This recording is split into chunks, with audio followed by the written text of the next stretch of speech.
The most dangerous thing to uplifting an illegitimate head of state and to the presidency of a advanced country is legitimacy. Why is this a problem?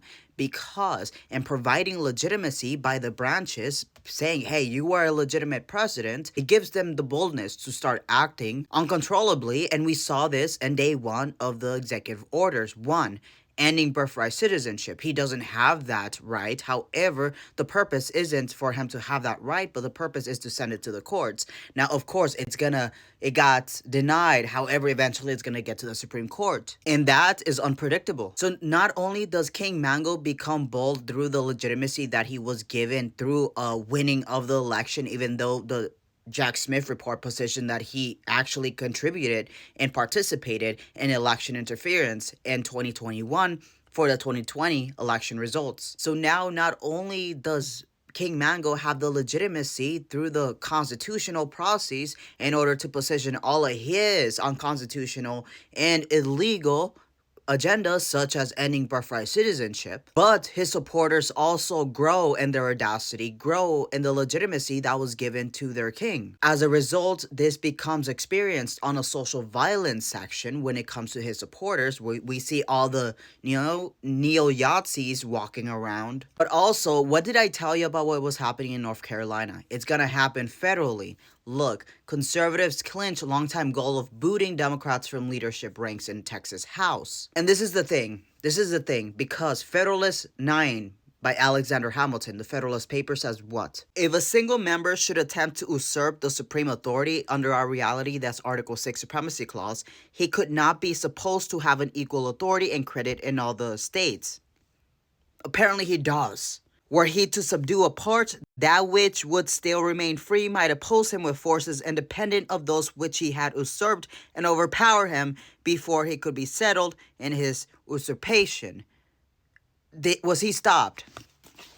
Was King Mango stopped?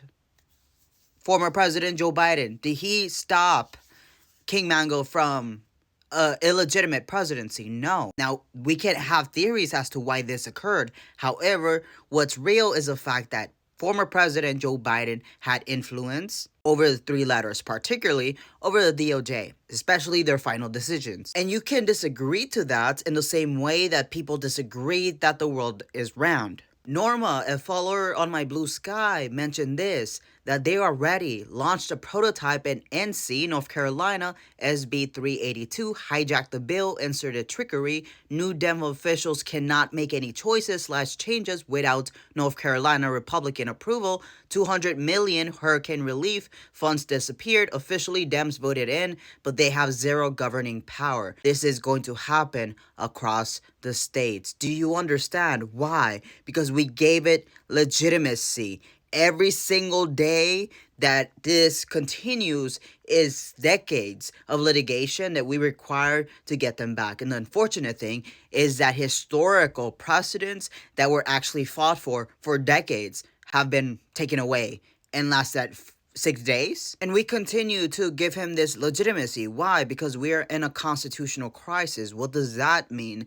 That since there was a breach and no entity has actually solved it, everything's up in the air. However, our government is putting a facade, so technically they can position that the Constitution is still valid. However, as we see from his day one executive orders, King Mango has no incentive to actually uphold the Constitution because he already violated it once, and of course, he pardoned his January 6th co-conspirators. And all of this rooted from what? The legitimacy that was given and absolutely no objections, absolutely no challenging, absolutely no investigation that has resulted in an actual resolution to this issue of legitimacy, to this issue of a tyrant Mango taking office. And I need you to understand, they told us what they were gonna do.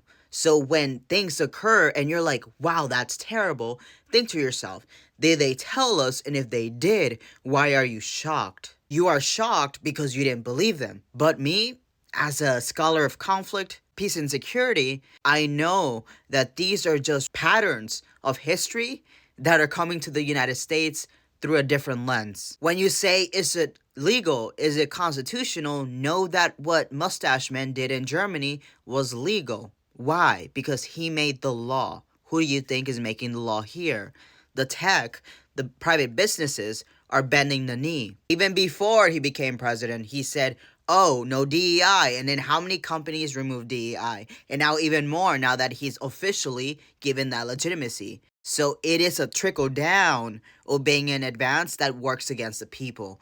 So, when in this reality, what is it that has failed us? And that is constitutional ambiguity. That is the fact that because our Congress historically has refused to actually clarify the Constitution, we are in a crisis to where we don't have resolve. We know that 2 plus 2 is 4, however, we do not know how to get to 4. And we can have ideas as to how to get to 4, but if it's not in the Constitution, is it really constitutional? And that reality is doing nothing basically the same? No, when it comes to the disqualification clause, either Congress has to remove the legitimate person or they have to remove the removal of that illegitimate person. They have not done any. So what happens when a serial, unaliver gets really bold and confident? They keep doing it. They keep doing it. They keep doing it until they start testing. They start testing, but the ones that they're going to test are going to be in the next video.